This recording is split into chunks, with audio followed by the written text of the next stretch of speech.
Hello everyone and welcome back to another cooking tale. So for today's recipe, we're going to start with marinating our chicken using salt and pepper. So ayan, hihimas-himasin lang natin yan para ma-absorb ng chicken yung flavor ng salt and pepper. Just like what we did dun sa ating chicken, i-marinate din natin yung chicken liver using salt and pepper. And then we're going to set aside it for about an hour. Yeah, 1 hour will be enough to set aside it so that the chicken and the chicken liver will absorb the flavors of salt and pepper. Okay guys, so now we're going to start preparing yung ating mga vegetables. So alam nyo, madami nagtatanong sa akin, bakit daw puro prito yung ginagawa ko? Hindi daw ba ako kumakain gulay?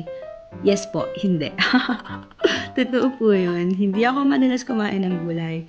I mean, kumakain naman ako pero pili lang. Siguro, ewan, basta ayun na yun. Pero so, for today's video, we're going to do this recipe. Sa lahat ng gulay, ito lang yung kinakain ko na walang tapon. So, yeah, let's start it. So, as you can see, yung bulok sa repolyo, alisin natin yan kasi diba kapag bulok na, tama na, char. Repolyo pa rin po yung usapan natin dito. So, ayan guys, hiwain lang natin ng maliliit yung mga vegetables natin. Tulad kanina, yung snow peas, pati yung repolyo, and yung other vegetables pa. So, ayan guys, lalagyan din natin siya ng broccoli. So, as you all know, hindi naman tag-broccoli ngayon and hindi din naman tayo nakatira sa Baguio. Kaya, yung broccoli na napili namin, hindi siya ganun kaganda. Pero, nandun pa din naman yung nutrients nun. At sobrang healthy talaga ng broccoli. Pwede nga natin itong kainin half cook. And also, cauliflower, just like broccoli, it is also super healthy. Kaya, sobrang ganda ng chop suey kapag nilalagyan ito. So guys, lalagyan din natin siya ng young corn. Hindi young corn tocino ha, young corn. Corny ko talaga. Alam niyo yung iba hindi nila yan hinahati ng maliliit, pero ako hanati ko siya kasi konti lang din siya. And guys, so this one, gagawa tayo ng carve din sa ating carrots para makagawa tayo ng flower shape carrots. Kasi diba sobrang ganda tignan kapag may design yung inyong vegetable. Well, I really don't know how to make it kaya ang daming failed pero nabuo pa rin naman yung flowers as you can see.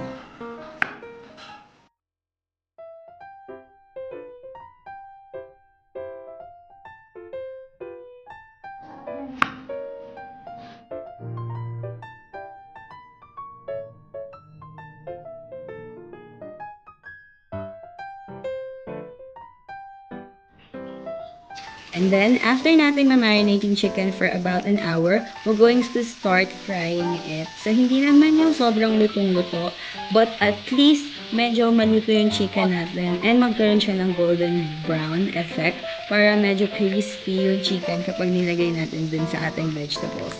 Just like what we're going to do on the liver as well. So, ayan. Sobrang maputok po yung liver. Grabe. Grabe yung tilamsik niyan. Muntik na mabulag.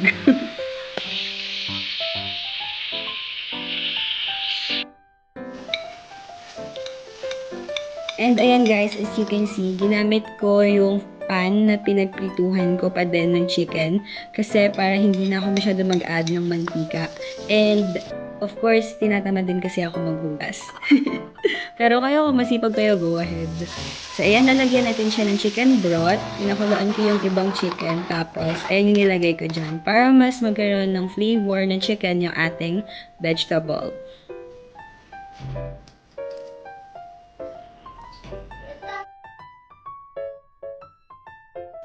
So, wait lang natin kumulo yung ating mixture and then we're going to add the carrots. So, carrots yung uunahin natin kasi diba medyo matigas yung carrots.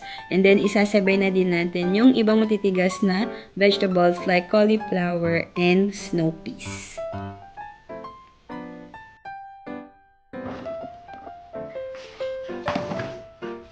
Guys, make sure nyo na hinugasan nyo mabuti yung mga vegetable kasi lalo na sa sitwasyon natin ngayon, it's always a requirement to have a healthy and clean food. So, ayan. Hintayin lang natin kumulo siya. And then, we're going to add the chicken, and the liver. Actually, i-add ko to dapat bandang huli. Pero sabi ko nga, hindi ko siya masyadong niluto. So, kailangan ko pa siyang mapakuluan para maluto siyang mabuti.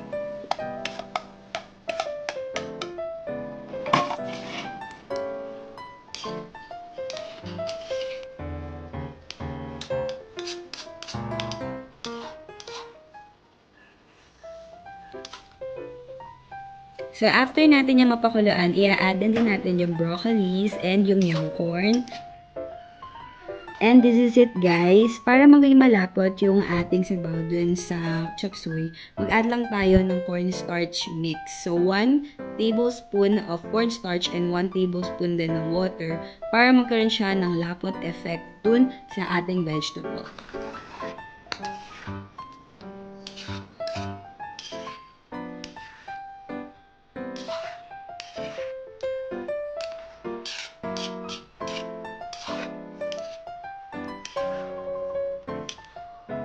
And also, make sure lang na kapag hinahalo nyo, huwag sobrang halo para hindi madurog yung ating mga vegetable. Kasi alam niyo naman, pag sobra, masama. Ayan. So, kung makikita nyo, medyo malapot na yung ating sabaw. And then, ang sarap-sarap ng tignan. Sobrang colorful talaga ng chop suey. Kaya ito lang yung kinakain kong gulay eh. And then, yung last vegetable na ilalagay natin is yung ating cabbage. Kasi, mas masarap to pag medyo malutong-lutong siya. Kaya siya yung panghuling ilalagay natin doon. Para half-cook lang din siya. So, ito guys, optional lang to. Pwede nyo lagyan ng quail eggs yung inyong chop suey. Pero ako, mas better na merong ganito. Wala lang, dagdag sahog and mas masarap.